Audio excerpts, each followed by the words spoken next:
Well, greetings, Cap fans, and welcome to episode 245 of the Captain America Comic Book Fans Podcast. I'm Rick Verbanis, and I'm your host, and I've got a co-host. He's the best gosh darn one out there. You know his name. It's Bob Lucius. Oh, Bob, I who took the money? Who took the money away? I it's always showtime here at the edge of the stage, and I wake up and wonder, what was the place? What was the name? We want to wait, but here we go again. I got a girlfriend that's better than this, but you don't remember it all. As we get older and stop making sense, you won't find her waiting long. Stop making sense. Stop making sense. Stop making sense. Making sense. I got a girlfriend. She's better than that, and nothing is better than this. Is it? Nice, Rick. That was like a poetry jam. It was. Yeah, it Yeah. was. Bob, what do you recognize it? Where I it's do from? I do feel like you might have been channeling David Byrne on that one. I was totally channeling David Byrne. I didn't Yeah. have the sport coat on with the really huge The big shoulder pads, but right, yeah. yeah, that's right. But I yeah, absolutely. Yeah, this was David Byrne is the lead singer in which band? Talking Heads. Talking Heads. And Mhm. so this was a song in 1983 called Girlfriend is Better. And Bob, why am I greeting you with a Talking Heads song?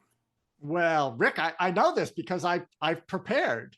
It is the title of the story for tonight's issue. Oh, Stop look at making you. sense. I know, right? Ah, I'm really little not well, it's the least you could do. But I got more for you, Rick. Oh, So really? yeah. So you know that 1984 what was it? The documentary film about the Talking Heads. Stop making sense. Mm-hmm. That Yes. it was extremely, and it was directed by Oh, I don't remember. Jonathan Demme, who went on to do, he also directed Philadelphia. You remember that movie with Tom Hanks about the I HIV/AIDS? do. Yeah, yeah. Streets of Classic, right? Philadelphia, Bruce Springsteen song, yeah. Well, different one, but yeah. No, Uh, that was the song yeah, that was yeah. in the movie. But Yeah, yeah. Oscar-winning film, and Uh-huh. also Silence of the Lambs. He Ah, wow. also directed that. But what a lot of people don't know is that Jonathan Demme made his directorial debut with the 1974 women in prison film Caged Heat, which was, I have seen that movie so many times on Showtime and Cinemax after Uh-huh. hours. Yeah, when I was in high school. Oh, So I bet, yeah. yeah. Rick, do you Uh-huh. remember? You probably didn't do this because you're a law-abiding person. But do you remember the old Mm. cable TV boxes that would sit on your TV? Oh, I really was jealous of the ones that had those descramblers that Uh huh. could like play anything. Oh, Like right. Yeah. they slipped the cable guy like an extra 25 bucks and he was like, here Yeah. you go. You know? Well, I remember in my cable box in Drake, Massachusetts. I'm sorry, Drake Cable TV. Rollins was, I think, the name of the company. You could Mm-hmm. take a piece of tin foil, aluminum foil, I guess. My wife makes fun of me for calling it tin foil, but aluminum foil, and you'd fold Mm-hmm. it up, a couple times, about the thickness of a credit card and maybe the width of a gum wrapper, and you could slide it into one of the air vents in just the right spot underneath, and all of the cable TV channels would come in. Yeah, buddy. Oh. Oh, wow. Yeah, And my when you say parents would. No, all, do you yeah. mean Oh, all? I mean, all the good stuff. Yeah. So, yeah. So, We're talking like the boom chicka bow bow. yeah, some of that. Yeah. I mean, mostly, Wow. I focused, I have to admit, I was like a real movie person. And so those Uh-huh. classics like Caged Heat on Showtime and Cinemax, which we didn't have, Yeah. right up my alley. So, Oh, wait. So you could get one of the Boom Chicka Bow Bow channels, uh but huh. you preferred Caged Heat. Yeah. Well, Caged Heat's a classic.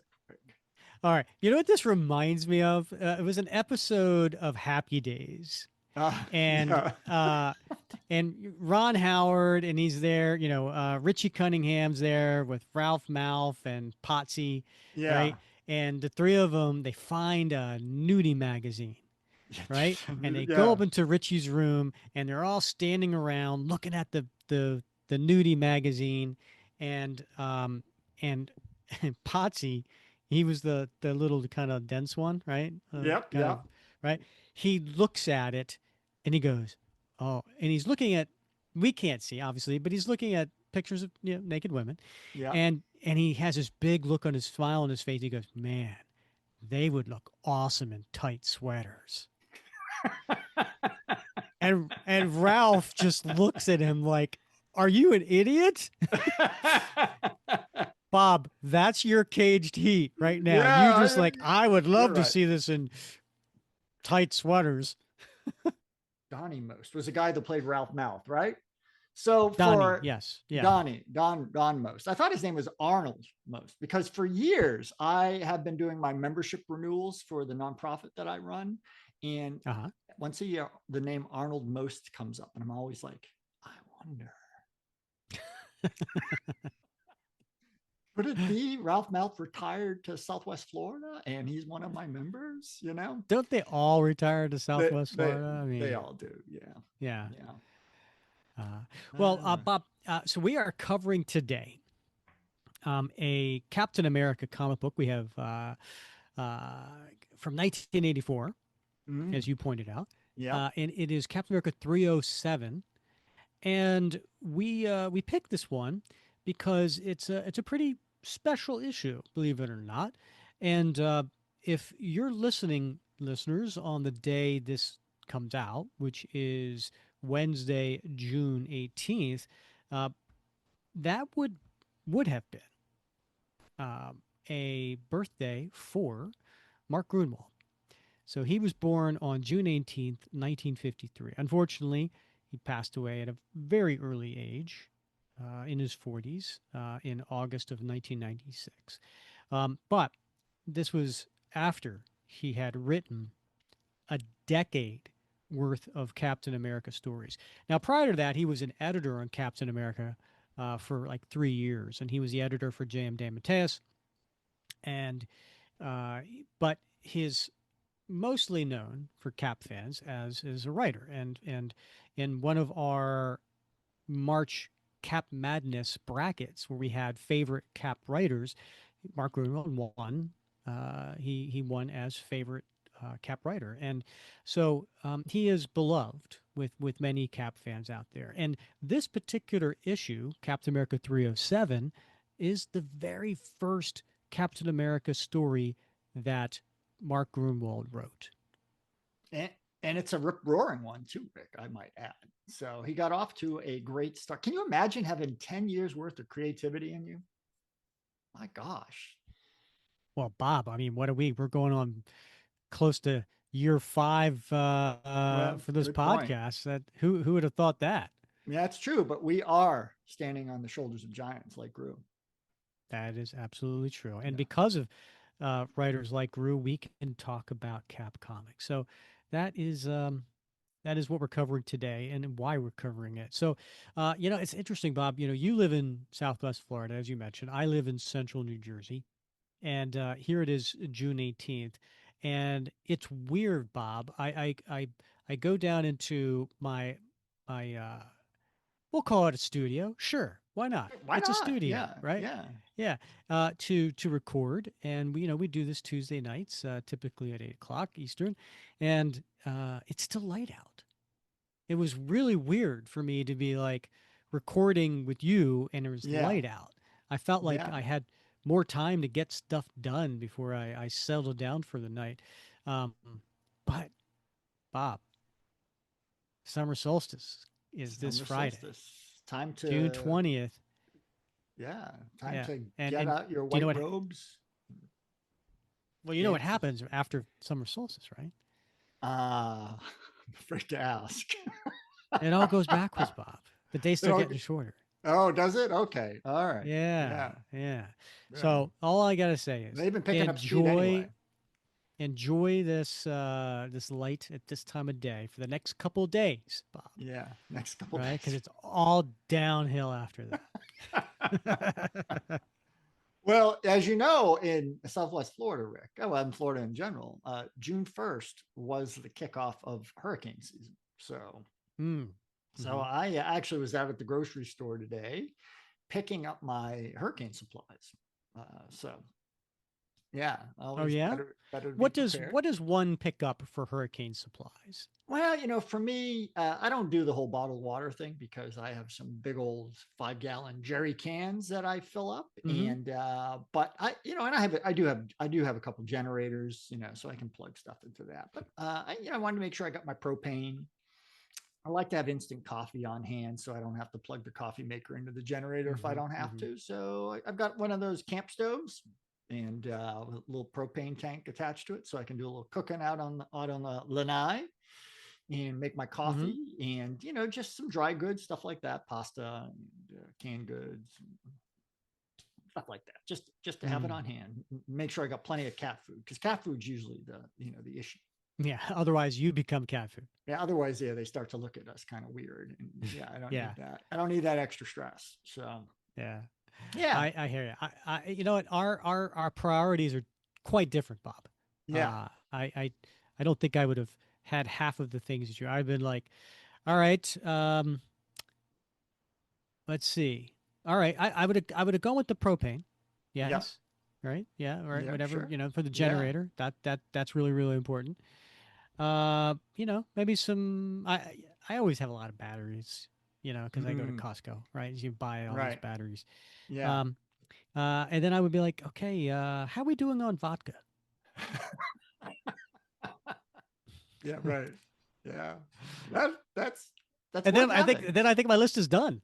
It doesn't go bad. So I mean, Yeah. and you can do it.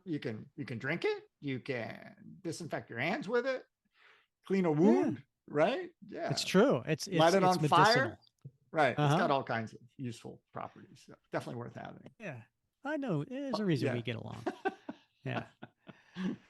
USAA knows dynamic duos can save the day, like superheroes and sidekicks, or auto and home insurance. With USAA, you can bundle your auto and home and save up to 10%. Visit USAA.com/bundle. Bundle savings are off total premium, not available in all states or in all situations. To qualify, auto policy must be active prior to property policy issue, subject to change. Restrictions apply. Membership eligibility and product restrictions apply and are subject to change. USAA means United Services Automobile Association and its affiliates, San Antonio, Texas. Switch to Verizon Business and get more from your internet without paying more for your internet. Get LTE Business Internet starting at $39 a month when paired with select business mobile plans. That's unlimited data, and with it, unlimited possibilities. Start saving today with Verizon Business, ranked #1 in small business internet customer satisfaction by J.D. Power. Starting price for 25 megabits per second LTE internet plan with smartphone plan savings, plus taxes, fees, and economic adjustment charge. Terms apply. For J.D. Power 2024 award information, visit jdpower.com/awards. All right, Bob. So let's get today's comic. So let's get to the creators. Let's start there. This writer, as we mentioned, is Mark Gruenwald, which is the first issue of his 10-year run. Penciler is Paul Neary. Now, Paul Neary has been around doing comics since the early 70s. He started off with doing like eerie and creepy and vampirella and things like that. But he's a UK based artist. And so he broke into Marvel, but not Marvel itself. He broke into Marvel UK. And he started doing like Hulk comic and Doctor Who and things like that for Marvel UK, and then he eventually broke into Marvel proper. He did one issue of Kazar, and then he got the Captain America gig. So he picked up with Captain America 292, which was the first issue basically after like Mike Zeck left, right? So Mike Zeck had this 3-year run, and so Paul Neary came on board. And if you remember, we covered 292. That was the Black Crow Christmas story. And we covered that in episode 63, if anybody wants to check that out. But so he's been with Captain America since 292. So, a year and a half, something like that. As when we get to today's issue of 307.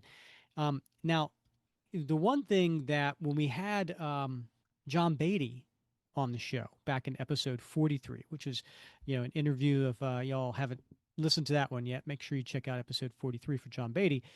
He talked about the difference between inking Mike Zeck and finishing Paul Neary. And he also explained the differences between inking and finishing. But essentially, there's a lot more that the inker needs to do when you're finishing because the penciler did some roughs, right? They didn't, they did some layouts, they did some roughs, they didn't really, finish it, especially to the level of Mike Zeck, who is renowned for the amount of detail that he puts into his pencil work. So that's what we're kind of looking at today. So while the penciler of this is Paul Neary, the inker is Dennis Jonke, and quite frankly, we're probably looking more at Dennis's artwork than we are for Paul. The colorist is Ken Fendunowicz, and letterer Deanna Albers, and editor Mike Carlin. This had a release date of April 2nd, 1985, and a cover date of July 85. Bob, speaking of cover, which was done by Paul Neary, do you want to take the listeners through it? Sure. It's a wacky cover, Rick. Some might even say whimsical. It has what appears to be Jack Monroe, but it's a wacky Jack Monroe because half of him, the right side of his head to toe, is attired as Nomad. But the left side, he seems to be attired as Captain America, and which would be screen right, huh? Oh, screen right, which would be screen right. Yes. Yeah. So from the viewer's perspective, it's the right side. Yeah, that's correct. That's right. So and he's got a very perplexed look on his face, and he's asking, "Who am I?" And around him is a very light background, light green, but around him are all these colorful bubbles of different sizes. And we see in the text on the cover, introducing this issue, the maniacal menace of Madcap. But wait, there's more, Rick. And in fact, it does say that on the cover. There's a little arrow pointing to perhaps the lower eighth of the page. And there is a tiny little illustration of Captain America, the Submariner, and the Human Torch, presumably from World War II, because it says a dramatic look back at the invaders of World War II. So, man, this is a banger cover for Gru's first issue on Cap, and it really does suck you in. And you mentioned the credits, but in the credits, it does say a bold new era for America's greatest hero. Man, they didn't know what they were really talking about. That was marketing, but man, it proved to be prescient. Yeah, 100%.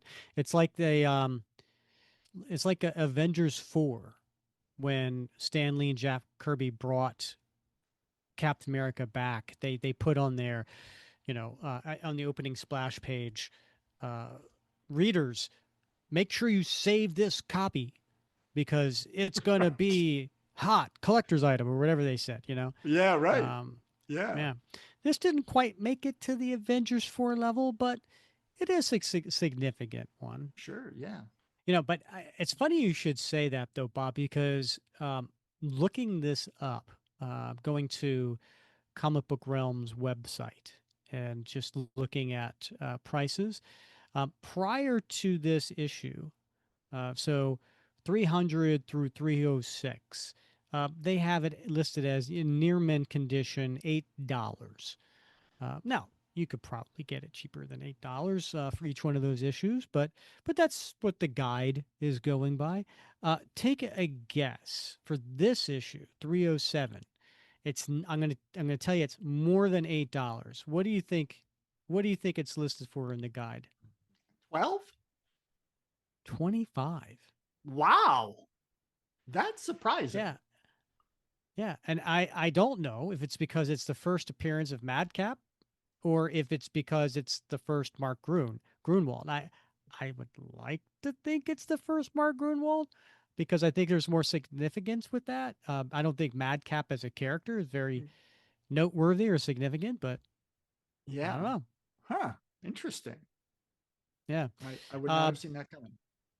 yeah. And the thing about Madcap, this is the other thing that kind of came through my mind. So I think it was Mark Domeyer in our Facebook group.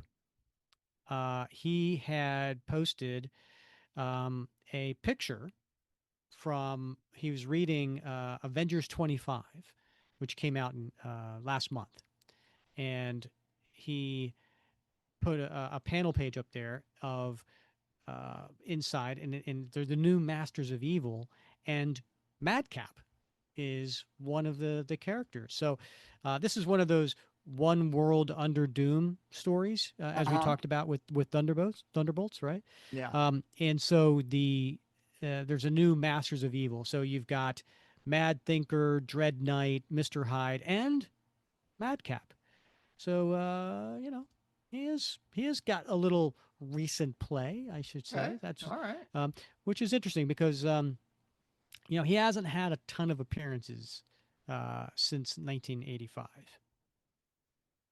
Yeah. Well, he's kind of a niche character, right? I mean, Yeah, yeah, as I we'll think see. everybody will realize that after we go through this story panel by panel. Sure. Right. Yeah. All right, let me grab my copy from the spinner rack.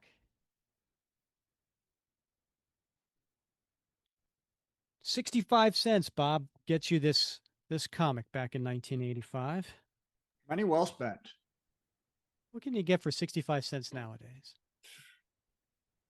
Not much. Not much, my friend. Yeah, and they're doing away with the pennies too. Are you a penny fan, Rick? I'm not much of a penny fan. I throw them in a jar. That's what I Fan? do. Yeah. I don't know if I'd call myself a fan. The user? Are you a penny user? I believe in a penny saved. All right. Well, I save them. I just throw Right. them in a jar. Yeah. Mm-hmm. My Penny saves, jar. penny earned. That's what I was Yeah. taught when I was a kid. But here you go. Right. They're going to stop making them. That jar is going to be worth a mint. It's true. Yeah. Someday. Counting on it. All right, so open up to the opening splash page, one giant panel on the first page, and we see Captain America flying in the sky, holding onto his shield, and then, but who is holding on to the other side of the shield is one Captain Britain. Now, Captain Britain, we've seen the previous 3 issues. There was a story. I'm going to get this wrong. I think it was written by Mike Carlin. I could be wrong. And who is the editor. But it was a story that takes place in Britain, Captain Britain and Captain America together. And that story is over. So Captain Britain is now carrying Captain America through the sky during the middle of the day in Britain. And the title to this one is Stop making sense. High over London's Heathrow Airport, 2 red, white, and blue splashed figures prepare for an unscheduled landing. I believe that's the jet you want down there, America. Looks like it's still loading. Pour on the speed, Captain Britain. I might just make it. We turn the page, and he's landing in front of a jet. Excuse me, sir. Is there room for a spare passenger? Well, strike me pink. It's Captain Britain and that American fellow. You're on your own, mate. I must be off. I'm sorry, sir. I can't let you board unless you have a ticket. Will this do? And he flashes him what, Bob? His Avengers ID. Yes, quite. Come in, Captain. And he's walking through the aisle in the plane. Everybody's turning aghast, looking at him. And the flight attendant, although I think back then she was a stewardess. Yeah. Still a stewardess back then. If you'd care to sit here, sir, would you like me to check your desk? Love it. I said disc, Bob. Yeah. Thanks. And he sits down. Hello. And he's still in his Captain America garb with his mask on and everything. And then there's a middle-aged British gentleman sitting next to him reading the newspaper. And he looks up. Gor blimey, I was just reading about you. You're that invader chap. And Cap thinks to himself, I was hoping I'd be able to catch a little shut-eye on the flight. Maybe my talkative seatmate will ease up a bit. There, during the Blitz, Lieutenant in the RAF, flew 35 missions. The Luftwaffe never stood a chance. Now, I love this particular panel, Rick, because it shows Captain America sitting back in his seat with his eyes closed. And I think we've all had that experience, right? Mm-hmm. You know, yeah. You sat down and your seatmate starts like gabbing as soon as you sit down, and you're just like, yeah. Here's the international sign of I'm not interested. Eyes closed. But he does have a smile on his face. And he starts thinking about the invaders. It never fails to amuse me that in England, I'm thought of not as one of the Avengers, but as one of the invaders, the team I was in back during the war.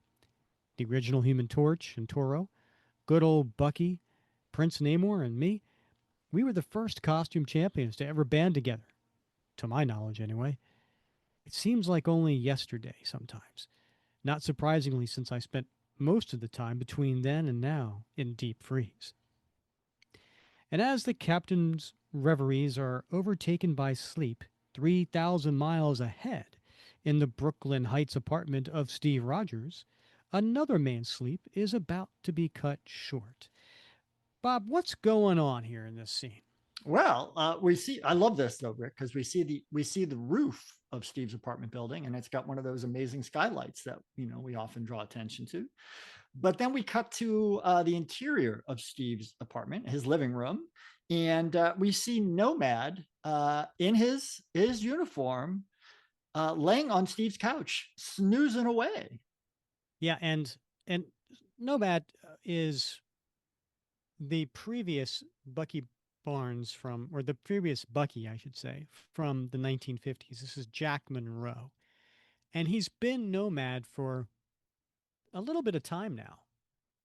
Right? I mean, he's been Nomad for, I don't know, probably 280 something, right? So he's been around for a little bit. And the other thing, too, going on during this time is Bernadette Rosenthal, Bernie for short, Cap's girlfriend. I think at this point is a fiance, right? I think so. Yeah. Yeah, they talked about getting married. I think it was in that issue 292 that we had we covered, right? They talked a little bit about that. So he's snoozing away on the couch, and there's a knock at the door. Steve, Jack, you boys up yet? It's me, Bernie. No answer. I'll just let myself in and leave them a note. Oops. Sorry to disturb you, Jack. Up all night doing your Nomad thing? So, also, listeners, Bernie is well aware that Steve Rogers is Captain America, and also that Jack Monroe is Nomad. Have you heard anything from Steve? No. No, I haven't, Bernie. Oh, well, here's your mail. Well, I have to be off to work. Have Steve call me there when he gets in, okay? Oh, and Jack, if you ever hope to find a job, I wouldn't stay up late every night and then sleep until noon. Bye. And she closes the door. Wow. Wowzers. All right. Yeah. Okay. We turn the page, and that got Jack out of the couch, right? Yeah. And he's standing there in his uniform, clenching his fists. Hey, wait a minute. Where does she get off criticizing me for sacking in a bit when it's her boyfriend's fault I'm up so late? While Cap's off gallivanting in England, I'm the guy who's prowling the rooftops, keeping an eye on crime back home. Of course, Cap didn't tell me to cover for him or anything, but heck, what else are partners for? I wonder how long she's been thinking of me as a slacker. Maybe I am, as he goes into the fridge. I have been living in Steve's apartment for a couple of months now, not paying rent, mooching off him for food and pocket money, probably getting in the way of his and Bernie's privacy. I guess I really haven't been trying all that hard to find a job. Just trying to measure up to Captain America's standards as a sidekick has been tough enough for me. Maybe that's what's been bugging me about my relationship with Cap lately. How can I expect him to treat me like my own man when I'm not even paying my own way in the world? I really ought to do something about that. Maybe I haven't been lucky job hunting because my expectations have been too high. I ought to take any job I can get just as a start. Yeah, I'll show Miss Bernie Rosenthal a thing or two when she gets back tonight. I'll have a job, no matter what. A short time later, on one of Midtown Manhattan's less traveled streets, there's a a shop there, Bob. What is that shop? It's the Ace Costume Shop. This place ought to have what I need. And this stranger walks into the shop, and the man behind the counter is hanging something up. How would you describe this man? He is, in a word, portly. So he's got white shirt on, but he got nice bright red suspenders, holding up those trousers. And he's got a little pencil thin mustache to go with his curly black hair. But he's a big man. He is a big man. And looking in the shop, you see costumes hanging up on the walls. You see masks, including Iron Man, Hulk. Looks like maybe Rogue. Is that a Skrull we see there? I don't know. I don't know what that is down on the left, but lots of cool masks. Looks like Vermin. Looks like Vermin there. Oh, you're right. Yeah. Yeah, that's a tough call, right? Yes. May I help you? Nope. I'm beyond help. In fact, so is everybody. And he pulls out a pistol, Bob. How would you describe the look of that pistol? Well, it looks like a red plastic pistol, but it almost looks like one of those sort of laser pistol toys from the 50s or 60s that you would find advertised in comic books. I love when you say laser. It does look like a toy gun. And no, don't shoot. I'll give you... And what happens? What comes out of this pistol? Well, these multicolored bubbles that we saw on the cover of this issue, Rick. I'll give you any. I feel so strange. Bark, bark, bark, bark. Look at me. I'm a chicken. And he starts strutting around. A big fat oven stuffer special. Bark. And he is. He's strutting around as these waves of rainbow-colored streams go around him and all these bubbles. Next page, next thing you know, he's breaking through the glass, walking out as a chicken. Oh my God, that's got to leave some marks. Bark, bark, bark. Let's see, this nifty hat and cape. Yeah, these slacks look good. So he just starts stealing costume. Does anyone use that word slacks anymore? For pants? You know, that's a good question. I do. I use slacks. You really? I do. I think I think it's because it's a type of pants. Like if you just say I'm going to put on pants. Yeah. Right? Like pants could be anything. Yeah. Right? Well, how are they different than trousers? And so now trousers, that's just old school. But slacks is it's the sweet spot between old school and right. I casual think, pants. I think yeah. when I think trousers, I'm thinking like 40s, 50s. Yeah. Slacks, I'm thinking 60s, 70s, man. Okay, yeah, that sounds about right. Because like my dad would have called them slacks for sure, right? Yeah, or my mom for sure. My wife makes fun of me because I will say it's on the bureau, and she's like, Oh, "Oh, well, call the FBI," sort of thing. I'm like, "What? It's a dresser," and I'm like, "But no, I call it a bureau, right?" yeah. Anyway, Do you know how many listeners we're going to have leave comments about slacks? Rick, you're like old school. And then yeah, there's going to be like that one person go, I call them slacks. right. And then there's going to be one, probably Tom Boyd, who calls them pantaloons. Yeah. Oh, I know we're going to get comments already because of my British accent. That's true. So Yes. I Yeah. had to do 3 British accents, Bob. I had to do Yeah. Captain Britain. I had to Yeah. do the guy on letting people on the plane, and I Yeah. had to do the stewardess. Yeah. And that's Those are 3 usually, distinctly yeah, different accents. that's usually a real issue. Yeah. The females. Yeah. Yeah, he's going to be like, "Blimey!" Still later, at a grocery store on Manhattan's Upper West Side, we see Jack Monroe wearing a business suit. Is it okay if I call it a suit, Bob? I think that's fine. That's fine. Okay, Yeah. all right. Suit and tie, The coat and right? slacks. Yeah. Yeah.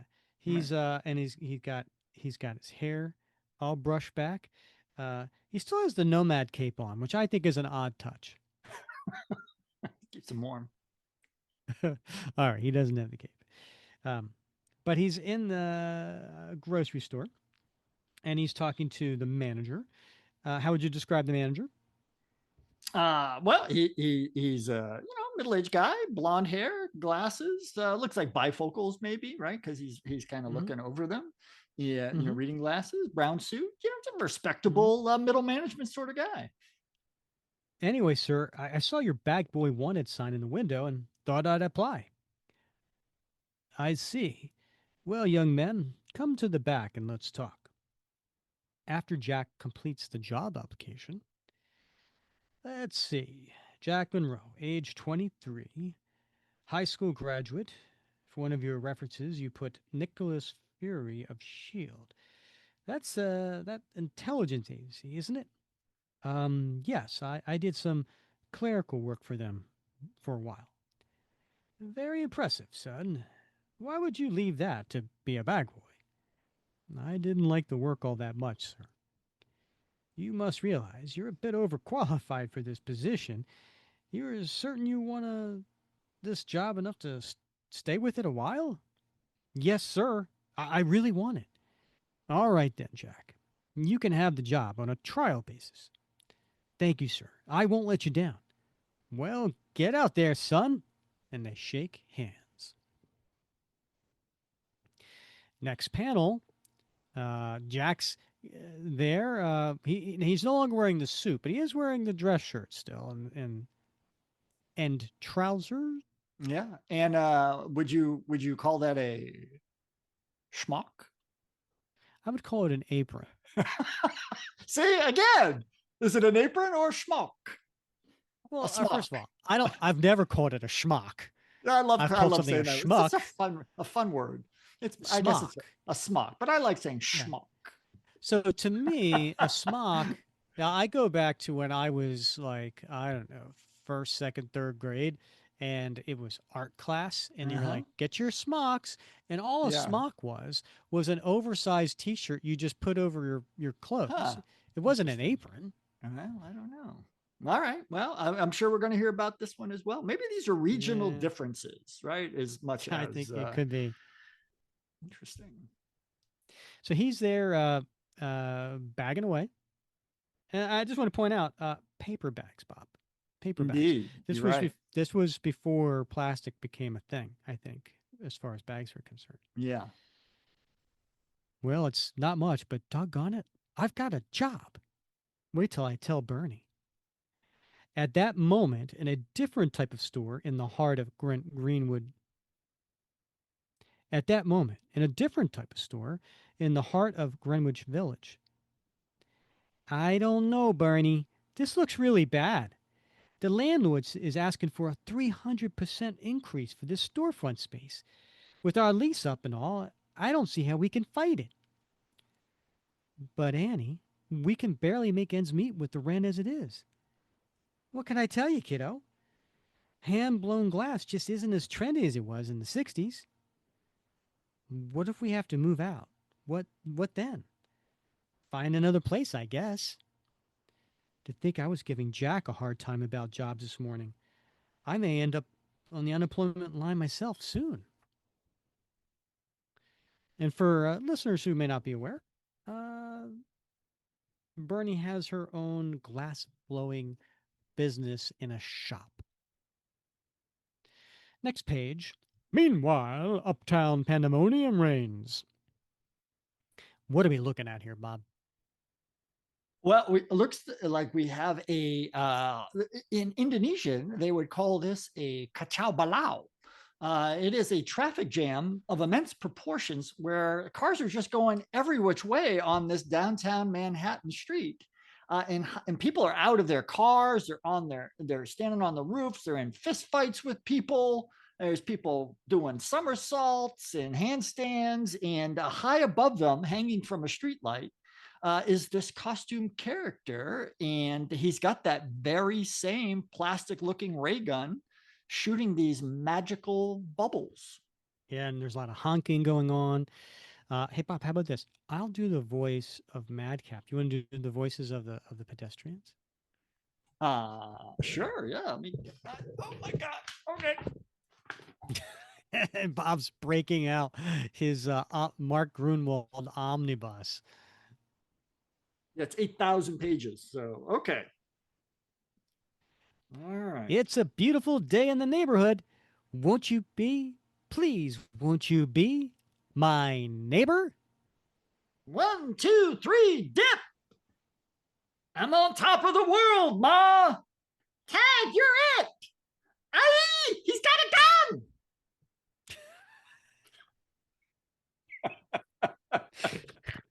This is why Rick does not usually allow me to do voices, folks.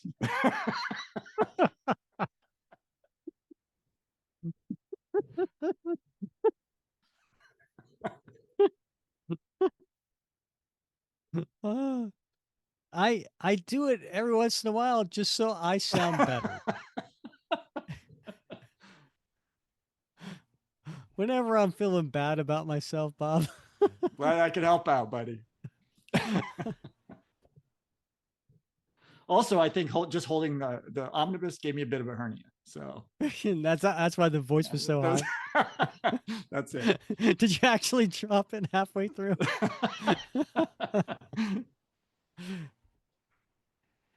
This will never do. There's not enough chaos. There are still some who haven't joined in. And he drops down to street level. Hello, fellow humans. I am Madcap, the messenger of meaninglessness, the fermenter of fun. Somebody help me put. Oh, I thought I was still doing the voices, Rick, for this panel. Please do. Please do. Oh, okay. Because as you said before, this is a whimsical issue. So why not? Yeah. Okay. Somebody help me push the Earth out of orbit. Hi ho, it's up to work we go. Matilda, darling.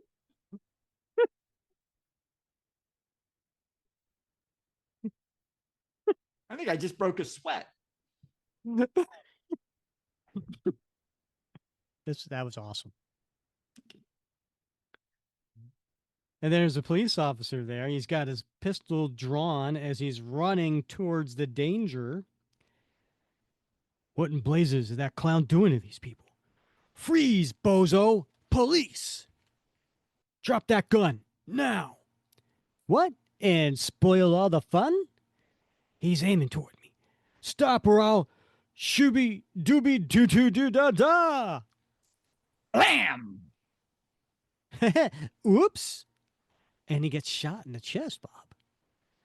As the police officer is kind of freaking out from the bubbles. And he's leaning up against a brick wall, his head down, his body slumped in a fashion that looks terminal. Nasty wound. Looks like I Took it in the ticker. Farewell, world. It's been a gas. What's this? The bullet hole is closing up before my wondering eyes. All gone, and I never felt a thing. Up and at 'em. Madcap's the name. Parcheesi's the game. And he starts firing at the at a looks like a mom and a little baby, a toddler. Boom, da da da, boom, boom, da da. So, yes, even the toddler is affected because he's looking holding the hand of his mom and calls her dada. And then we go back into the grocery store where Jack is putting he's doing his job, right? He's bagging groceries. And there's a woman behind the register. And how would you describe her, Bob? Well, she is she's a younger woman in a looks to be a red cardigan sweater, long black hair, very attractive, very attractive. Jack and her make a nice couple. Hey, you crackerjack. You hear something outside? Not me, Carmela. The only thing I hear is my heart thumping whenever I look at you. You're being silly again. Wow, I'm actually getting to like this bag boy business. It's fun to have people to kid around with. Carmela's a real knockout, too. If I play my cards right, maybe I'll even ask her out later. But outside, the crowd keeps going, Bob. Oh, it does. There's the wind up and the pitch. Get a piece of the rock. And someone throws a rock that breaks through the window of the grocery store. Crash. Ah! That sound, what? Hey, some kind of riot's going on outside. Carmela, are you okay? Oh, let me see your arm. What was that? A rock someone threw. And then one of the managers at customer service is calling the police. Yeah, an ambulance to Broadway and 88th, the Big Apple supermarket. The manager even comes out. Are you okay, son? I think so. Thank goodness Carmela's cuts don't look too serious. No one else seems to be badly injured either. When I get my hands on the jerk who threw that rock, I'm going to wring his neck. The manager speaks up. Stay calm, everyone. We're safe inside. Jack Monroe, where do you think you're going? Well, I was just going to see what all the commotion was. Your responsibility, young man, is to the store. Yes, sir. So he just looks out the window. What in the world is going on out there? Everything's acting crazy. The next thing you know, we see a police officer and a grown man, the two of them dancing cheek to cheek. Two for tea, and tea for two, and you for me, and me for you. What should I do? Stay at my post like a good employee who wants to please his boss? Or should I do my civic duty and go out and investigate and risk losing my job? The boss is busy with the customers. Now's my chance. I hope he didn't see me duck into the back room. With any luck, I won't be gone long enough to be missed. If this isn't a job for Nomad, I don't know what is. And he changed into his costume as Nomad in the back alley and is running out into the street. Hey, what's going on? Who are you, Spider-Man or something? Nomad. Quack, quack, quack. Funny, that's how I feel too. I'll probably go nuts before I find someone who can give me a straight answer around here. Let me grab a good vantage point. See if I can't spot a pattern to all this. I got ants in my pants, but I like it. And he climbs up on a lamp pole. Where are all those bubbles coming from? Could they have anything to do with a guy in a costume? He's got the bubble gun. Don't know how, but dollars to donuts, he's the cause of all this chaos. And sure enough, there's Madcap standing on top of a newsstand. Now pay attention, you mindless rabble, you. Life is one big joke. Don't you see? Nothing is worth taking seriously. I better talk to, my coworkers. I better scram before they recognize me. Wow. Look, Mr. Menzies. It's one of those superheroes. Okay, Mr. Bubble, party time is over. And he goes up and he tackles midair off of the newsstand and lands him down onto a car. He's aiming his gun at me. I've got to take him down, quick. Randomness rules. Whee! And they land on a car. Uh-oh, I hit him hard. Maybe too hard. I thought I felt his back crack.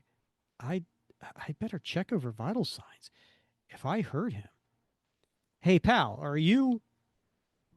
And next thing you know, as he's leaning over Madcap, which, by the way, he's laying on his back, bent over the front of a car, and it sure looks like his spine is not in a natural position. Yeah, that's not a comfortable position. And as he's leaning over the guy, Madcap just pokes him in the eyes. I hate when that happens. Ow! Had you worried, didn't I, Pookie? That madman nearly gouged my eye. How tough is he anyway? Nothing is real, nothing to get hung up about. Bob, I'd ask you where that quote's from, but you wouldn't know. I don't know. It's a Beatles song, Bob. Is it really?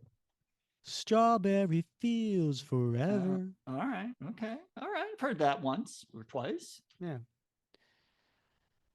Nothing is real, nothing to get hung about. Next page, we see Nomad, who's still rubbing his eyes, take one of his flying spin discs from his chest and throws it at the noise. Go ahead, Looney Tune. Keep prattling away so I can get a beat on you with my stun disc. Life is just one blame thing after another. Why bother trying to understand it? Better men than you have tried and failed. Give up on sanity. This is an insane universe. Dare to accept the truth, that there is no truth. Reality is fake. And it hits him in the back of the neck. Thud. Whoopee! I done been bushwhacked. What fun! And as he's falling, he lands into the brick wall. And it makes a noise. Oh, sorry. And then he falls down. And once again, his body does not look to be in a natural position. It is twisted. He looks like a rag doll that's just kind of all bent in different directions. Very uncomfortable. Oh man, I don't care how tough this Joker is. The way he's lying is unnatural. Like something's broken. Just the same, I'm not getting too close. But next thing you know, he starts to stand up and pop his arms and legs back into place. Snap, crackle, pop. My name's Madcap. What's yours? The guy must be a contortionist. He's getting up. I'm Nomad. Come here, Nomad. I've got a secret to tell you. I can't be hurt, and I can't feel a thing. Nothing. No sensation. Zip. If you don't believe me, you're cordially invited to try to knock some sense into me. You got it, bub. Let's see him claim he can't feel this. And he gives him a left cross. Wham! Ah. Nice try, Nami. You have managed to dislocate my jaw. Not that I can't snap it back in place again. Snap. See, what did I tell you? No pain, no sensation at all. And we turn the page, and next thing you know, we see him kicking Nomad in the gut. Now, tell me, can you say the same? And then Nomad goes down.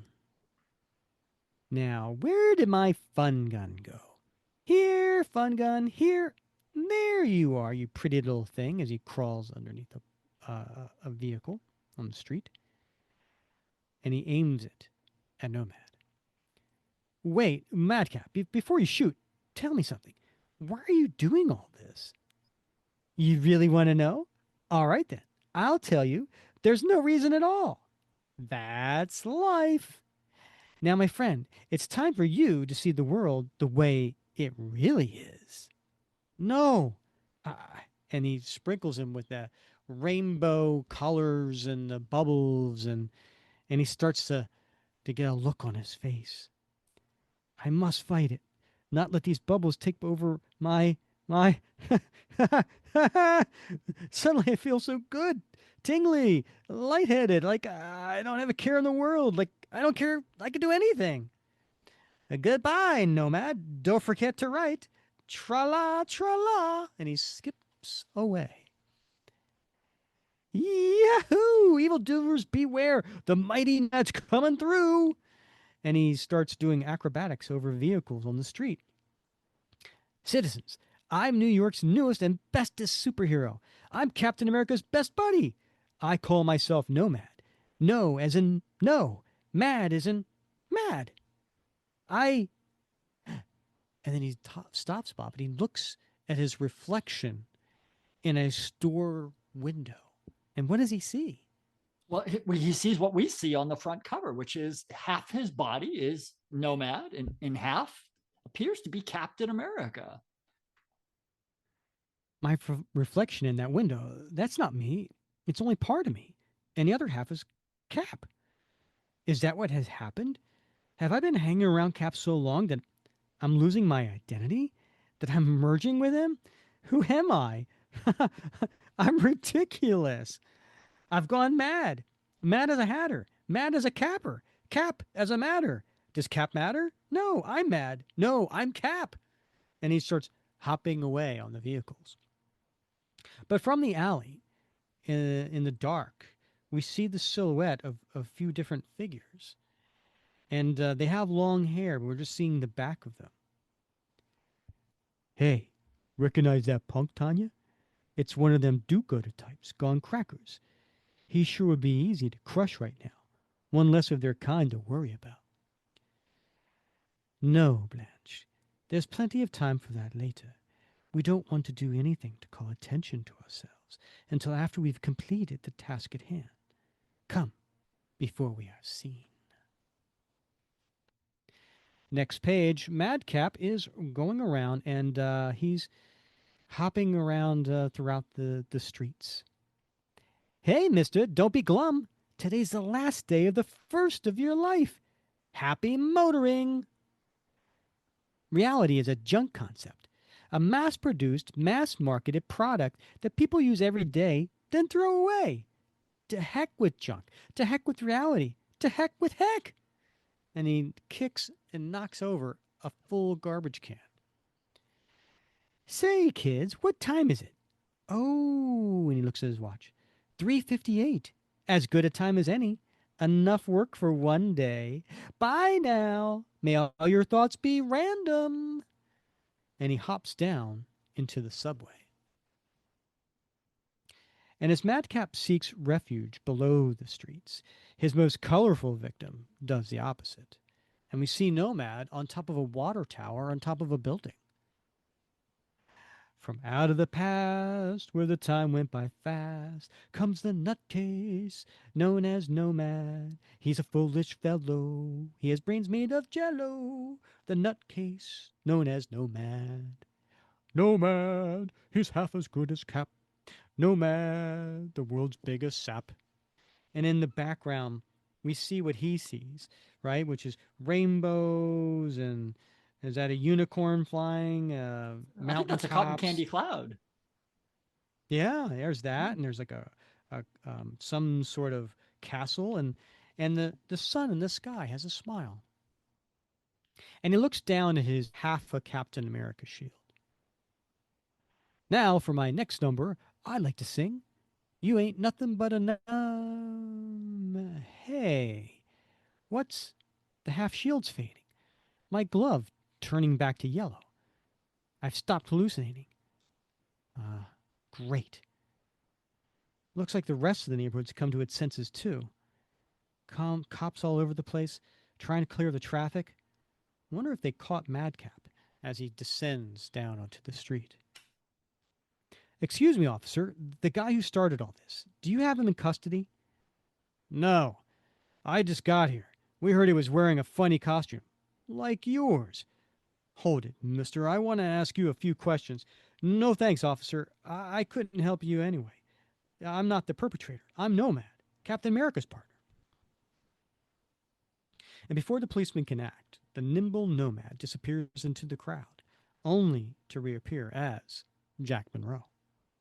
Next thing you know, he's back into the grocery store and he sees another bagger who is stocking shelves.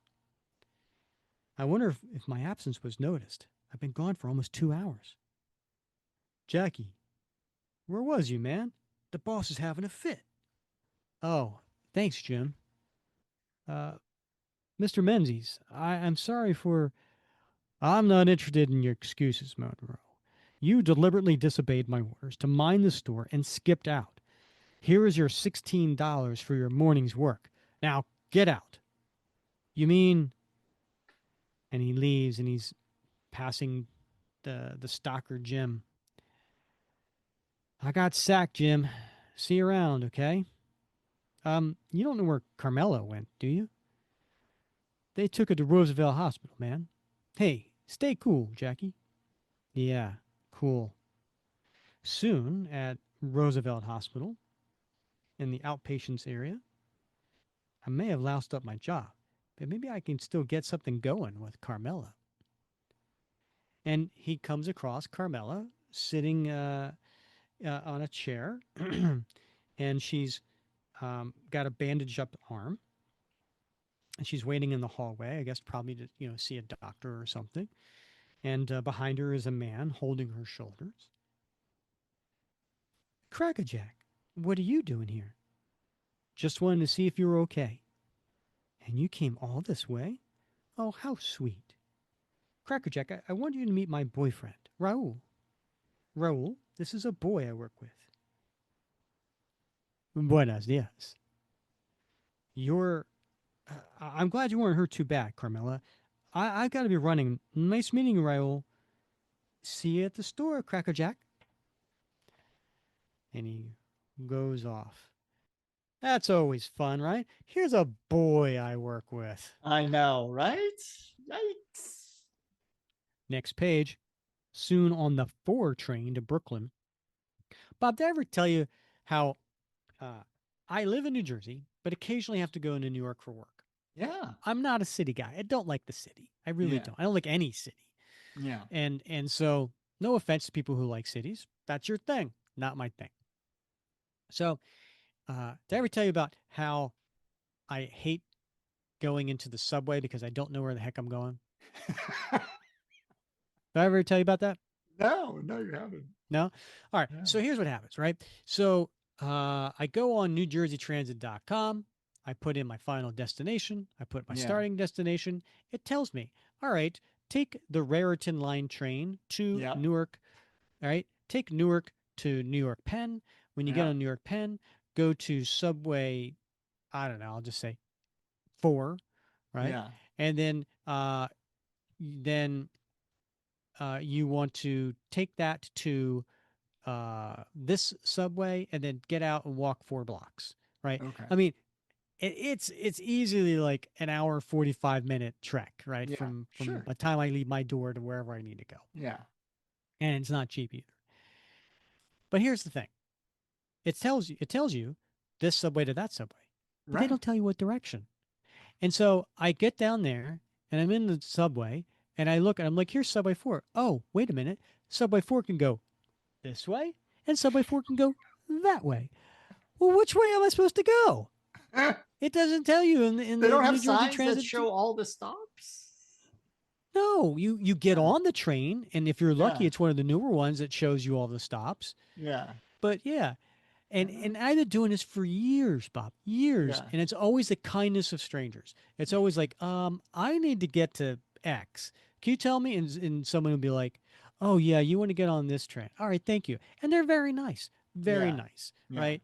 Well, And New York's so known for again, for the nice. kindness of strangers, Yeah. right? And, and, Yeah. and so that's what I end up doing. It wasn't until this year, Bob. It wasn't until I was this year's old when I found Yeah. out the difference between uptown and downtown. Do you know what the Yeah. differences between uptown and downtown is? I don't in New York City. No. No. Well, guess what? I always thought uptown was the expensive area, That's where the right? girl lives. Because Yeah. right, because uptown, right? Yeah. Uh, Uptown whatever, girl. She's right? been Whatever waiting in 80s. her white bread Yeah, world. right. Yeah. So Right. Yeah. right. So whatever 80s TV show I saw, I don't know, Mhm. different strokes, or Yeah. whatever, and it was like, oh, they live in uptown, right? And that Yeah. was expensive Moving area. on And up. then downtown, right, Yeah. downtown, not so much, right? So I always thought that that's what that meant. Yeah. No, it's No. not true. Yeah. Uptown means higher numbers. Downtown means lower numbers. So if I'm going on 4 and I need to get to 11, I need to go uptown. Nice. I didn't Nice. know that. No, how would I know that? No one ever told me that. It's like they just assume people know that. You should like do a Yelp on the transit I system. really should. Yeah. Thumbs Down by Thumbs Rick down. Verbonis Yeah. on the New Nobody Jersey Transit. mentioned this. Yeah, right. Yeah, that would be funny. You should do that. TripAdvisor. Just hammer them. So Jack Monroe's on the subway, and he's standing there holding on with the handles, and he's got I guess a bag over his shoulders, probably where he keeps his Nomad costume, and he's just thinking to himself, "What a waste I am! Get myself canned from a job after less than a day. I make myself look like a jerk coming on to a girl with a boyfriend. I make a cop think I'm an accomplice to the riot on Broadway. And most of all, while I was busy hallucinating, like some burned out doper, I let that loony Madcap get away. I wonder where that fruitcake disappeared to anyway. Beats me. All I know is I'm not going to rest until I find him." And it turns out, Bob, he's in another car next to he's sitting there so Jack can't see him. And nail his butt but good. He's the first super criminal I took on all by myself, and he made me look like an amateur. As soon as I figure out where to begin looking for that creep, I'm not going to let up. I'll teach him to make a fool of me. We turn the page, and it's the last page. Soon in the Brooklyn Heights apartment of Steve Rogers. Now, and he's sitting there, kind of sullen, his elbows on his knees, hunched over, looking down at the ground. Now let's think. Where do I begin looking for Madcap in a city this big? I wonder how Cap would. No, I'm tired of trying to think like Cap, be like Cap. Maybe that's my problem. And there's some knocking at the door, but he's ignoring it. And who comes through the door? It's our girl Bernie. Oh, Jack, didn't you hear me knocking? I just stopped by to see if Steve was in. Guess not. Boy, what a day I've had. The landlord of my building where I have my shop just, "Stow it, lady. I'm not interested in your silly problems. I got plenty of my own." Gee, what's eating him? Guess I'll be going. Bye, Jack. And Jack gets up and he goes into his room and he starts to put on his jacket and grab a bag. It was a mistake coming back here to Steve's place. I don't belong here. Who knows where I belong? I'm packing all my gear and checking out for good. Madcap, you better say your prayers. I'm coming for you. And then the last few panels, it's a completely different story.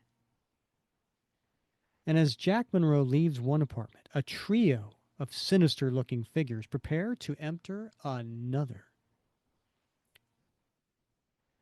There's a light on. Think he entered his pad without us noticing? You know the way he sneaks around, Blanche. Let's go in. Right. And Blanche kicks the glass, and coming through, who do we see, Bob?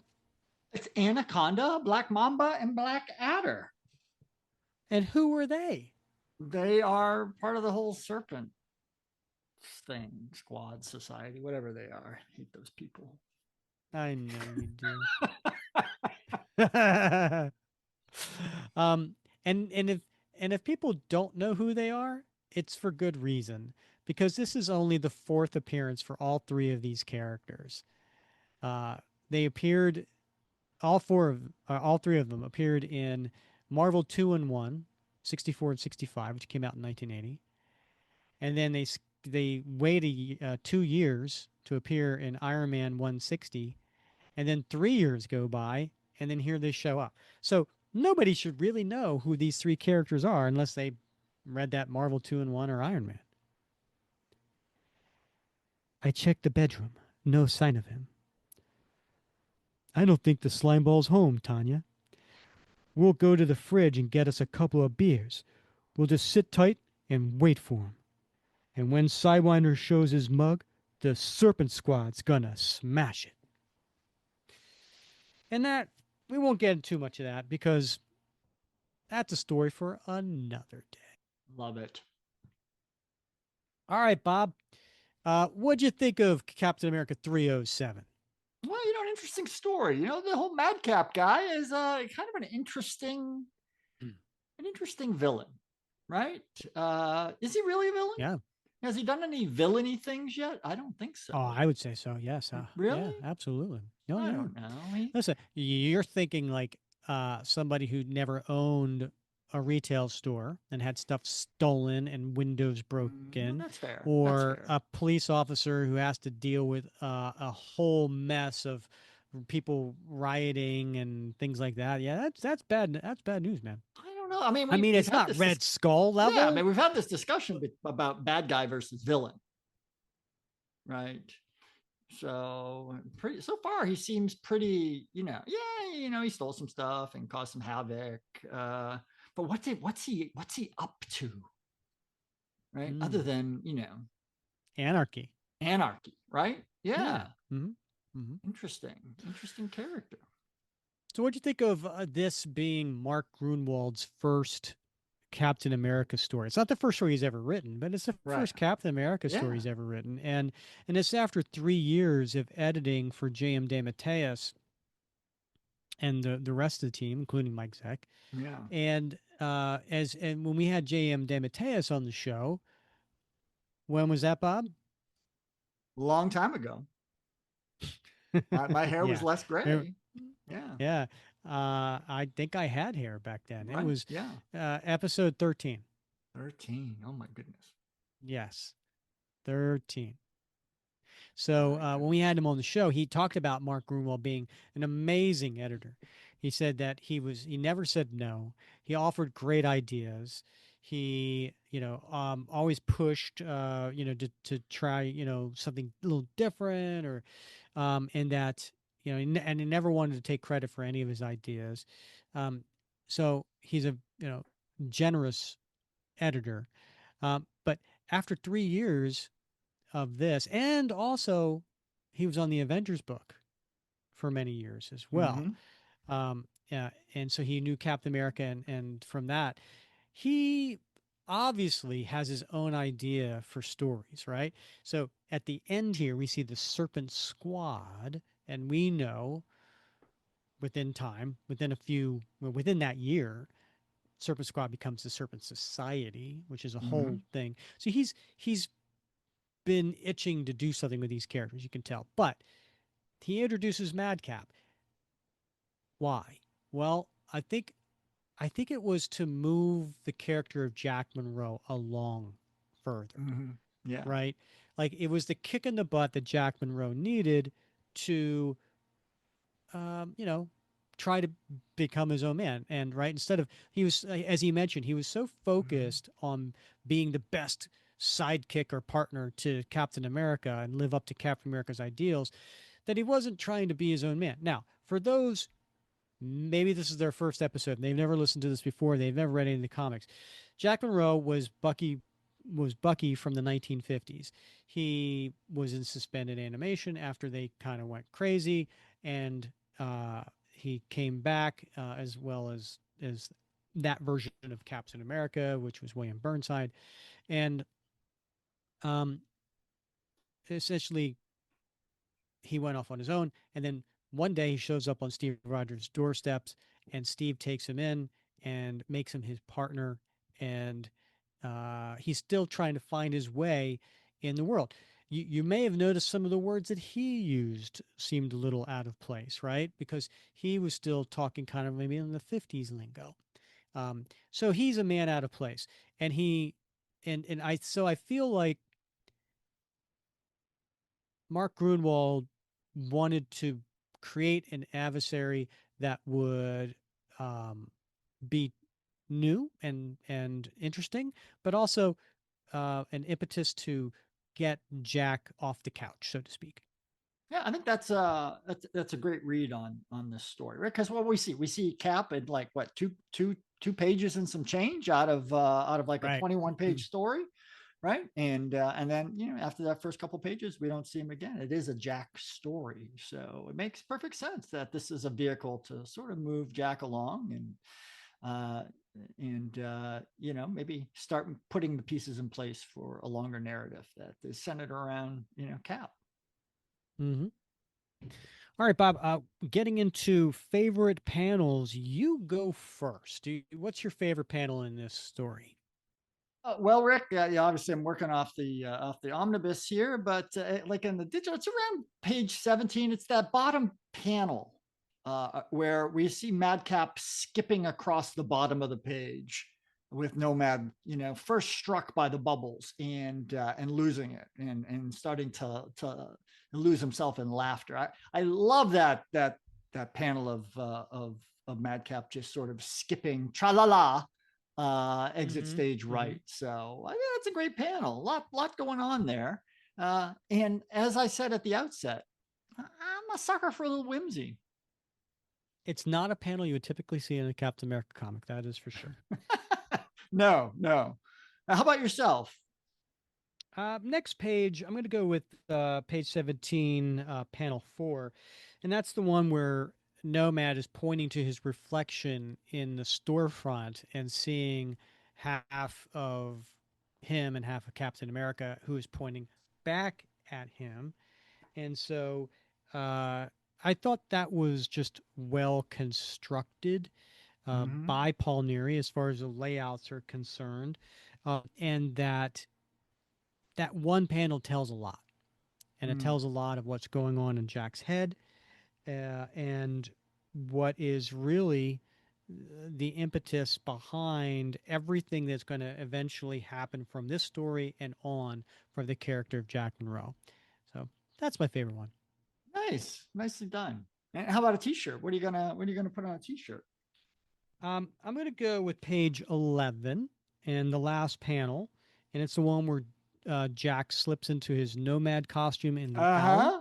and Yeah. he's running and he says, Yeah. if this isn't a job for Nomad, I don't know what Yeah. is. Yeah. It's funny. I just saw that and I'm like, oh, I'm gonna pick that one. Oh, yeah? Yeah, because it has that sort of Batman feel from the It 1960s does. show, doesn't it? The It intro. totally does. Uh huh.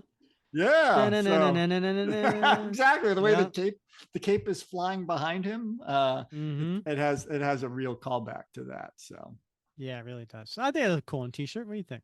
all right, yeah, I absolutely do. How about Absolutely. you? What's going on your Well, t-shirts? then Not this one. I'm gonna have to go with my first choice, which was the upper right panel on and it's around page 20 or so. It's when he's coming out of the hallucination, right? He's seen Mm-hmm. that shield disappear and his glove turns back yellow, and he says to himself, I've stopped hallucinating, I guess. Great. And I'm like, I'm gonna put that on a damn shirt. Right? Nobody's gonna know what the heck that's about, but it's an Right. inside joke. That's I like that because you see that it's just stopped hallucinating, I guess. Great. We all feel that Like, way from time to time. yeah. Can I just go back to hallucinating? What is this reality stuff, Just a please? little bit longer. Yeah. Yeah. Nice. All right, Bob. What is going in your time capsule? All right. I got to go with Jack getting fired from the store, from the Big Apple store, and his boss, Mr. Menzies, on around page 21, comes out and says, "Here's your half-day wages. Your $16 in cash." Like, who pays in cash anymore, right? Who gets paid in cash anymore? They'd have to direct deposit that into your account these days. So it's like the whole cash thing, right? And he's pulling it out of his wallet. And it's out of his wallet at that, right? Yeah. So Yeah. yeah. That does certainly paint a time period. Yeah. Yeah. Sure. My son ratted me out, by the way, tonight to my wife. Yeah, because he said, "Oh, Dad has a stash." Why did you tell him? Didn't this come up a few years ago during the show? And I was like, Bob, why are you telling your son this is going to come back and haunt you? I remember talking about this. Because he's got a girlfriend, and I'm like, hey, dude, like, if you got an issue, there's like two things on my bookshelf. There's a thing of condoms, and there's my stash. And I'm like, if you need either, you need $20 because you're going out with your girl, fine, right? But like, you don't need to tell me, just do it. And the other thing as well, where it's at. So, but then he ratted me out.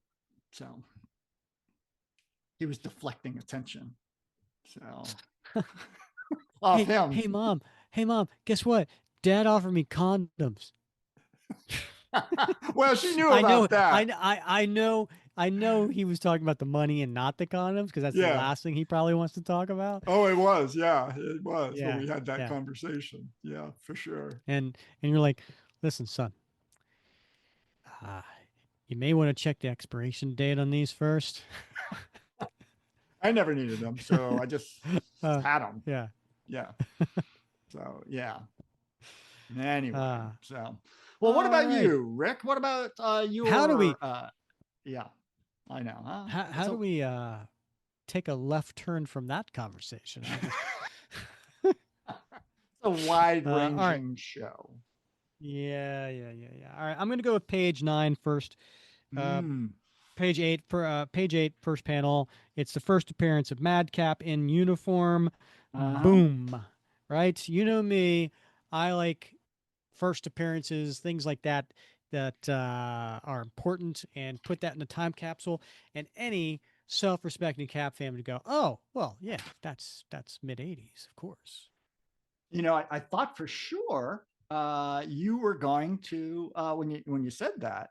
You were going to call out the Mr. Rogers' Neighborhood theme song that he was singing as he hung from that lamppost, spraying the neighborhood with bubbles. Yeah, but it really wasn't that time period. Like, it wasn't Mr. Rogers done by. Oh, no. He ran from. He was Rogers, popular in the 70s. He ran from 1968. Hold on your hat to 2001. No. Absolutely. Really? 912 episodes. He passed away in 2003, stomach cancer. Didn't know he had it. But yeah, his show ran through 2001. So how many episodes? 912, including specials. Bob, we got a long way to go before we get there. That's right. Yeah. So, well, that's fantastic. He was such a wonderful, special man. National treasure. Did you ever see the movie that Tom Hanks played him? No, I don't think I have. You need to. Worth checking out. You absolutely need it. First of all, Tom Hanks is a brilliant actor, as you know, but he did a wonderful job playing Fred Rogers, and it's one of those feel-good movies. Yeah, definitely watch it. If you want to, if there's a night you need to pick me up and a feel-good movie, a couple of tears here and there, but overall, feel-good movie. Sounds good. All right. It's going to be a family movie night. Sure, it's not going to be Caged Heat. That's after the wife goes to bed, Rick. All right. All right. Come back next episode when we are going to be taking on, we have a special guest, one of our super soldiers, Mark Domeyer. You know him, you love him. You've heard many of his questions for our guests over the years. Mark Domeyer is going to be back on the show, and he's got a really cool topic, Bob. Mark always comes up with something brilliant. So just a great guy to talk to as well. So I'm looking forward to having him on. Well, the topic is, you ready for this? I am. Most important cap stories of each decade. So we're going to go Wow. decade by decade and not favorite, most important. Yeah. So make sure you come with your strong opinions, people, because I've seen Mark's list and some I agree with. We'll see about some of the others. I don't know. We've got a lot of shrinking violets in the group and in the podcast listeners. So yeah, it's true. Yeah. Well, come back next episode for that as we have Mark Domeyer on for a special nightcap episode. Bob, as always, it's been fun wrapping cap with you. It has, Rick. I can't wait till next week. All right. He's Bob Lucius. I'm Rick Verbanis. And thank you for, if you don't mind, rating, reviewing, and subscribing wherever you listen. If you're on YouTube right now, you know what to do. Smash that thumbs up button. And we love hearing your comments, whether it's on the Facebook group, on YouTube, on Spotify. And it's been a little while. We haven't seen a 5-star review on Apple. So make sure you do those if you're listening on Apple right now. And as always, we thank you for listening to another episode of the Captain America Comic Book Fans Podcast.